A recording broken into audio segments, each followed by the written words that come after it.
Recycler, c'est toujours mieux que jeter. Un adage valable pour les vieilles paires de lunettes qui finissent souvent au fond des tiroirs, voire à la poubelle, alors qu'elles peuvent encore rendre de grands services. C'est pourquoi en France, plusieurs réseaux de collecte de lunettes se chargent de les acheminer vers l'Afrique, l'Asie ou plus récemment vers Haïti.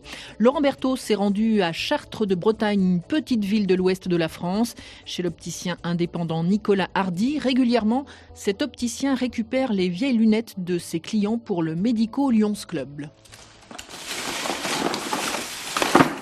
Alors qu'est-ce qu'on a là? Là on a vraiment les lunettes qui sont ramenées par les personnes qui ne les utilisent plus en fait, hein. Et tout ça c'est reconditionné directement par l'association, c'est-à-dire qu'on retire les verres de correction.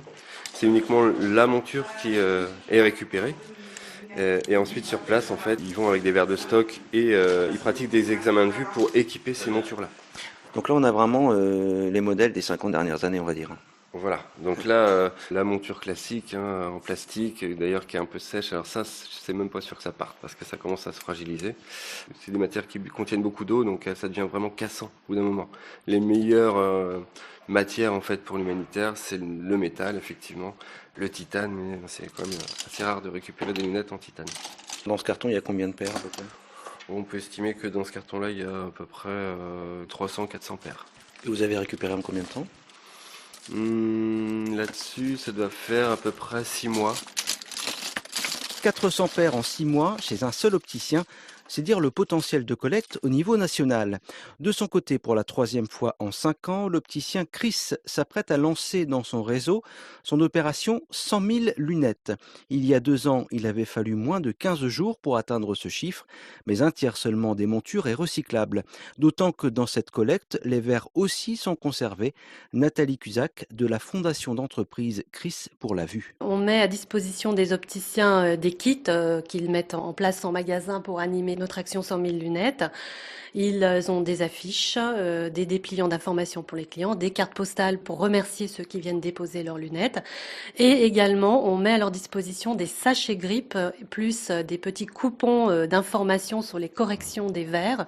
Et si le temps le permet aussi, parce que c'est beaucoup de travail, ils mettent sur ce coupon correction les corrections relatives à chaque verre récolté dans le magasin, dans le cadre de l'action.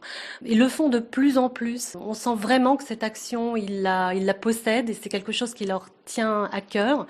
Ils le font beaucoup plus que lors des premières actions 100 000 lunettes, mais ils ne peuvent pas toujours bien le faire. Et c'est ensuite les associations partenaires qui relaient et qui, eux, trouvent les corrections de chaque verre pour ensuite les trier par correction et ensuite, quand on est sur le terrain, pouvoir donner les bonnes lunettes à la bonne personne. Parmi les associations partenaires, il y a Avisa, aide visuelle et formation en Afrique de l'Ouest.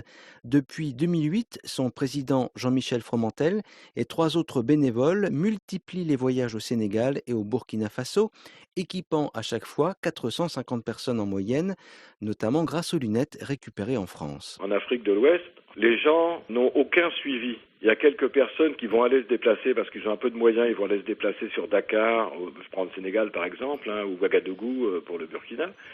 Ils vont aller se déplacer dans des villes pour se faire des lunettes s'ils ont les moyens, mais 95% des gens n'ont pas de moyens dans les villages. Donc ils sont non équipés, c'est-à-dire pour des visions de près par exemple, des gens qui ont plus de 45 ans, ils ont des gros soucis pour voir de près, donc les couturières, les couturiers peuvent pas coudre, c'est des exemples, mais c'est ça. On fait des examens de vue dans ce sens-là, on équipe les gens dans ce sens-là. Alors j'imagine que lorsque vous équipez des personnes qui depuis des années, voire des dizaines d'années, fatiguent à ne rien voir, ça doit être un moment assez exceptionnel à vivre. Il y a des moments exceptionnels, oui, effectivement. On était à Djilor, au bord d'un fleuve, et on a un type qui passait tous les matins en nous disant « Ah, faut que je vienne vous voir, ah, faut que je vienne vous voir ». Un jour, un matin, on l'a pris. Et c'était un très très fort hypermétrope qui était électricien.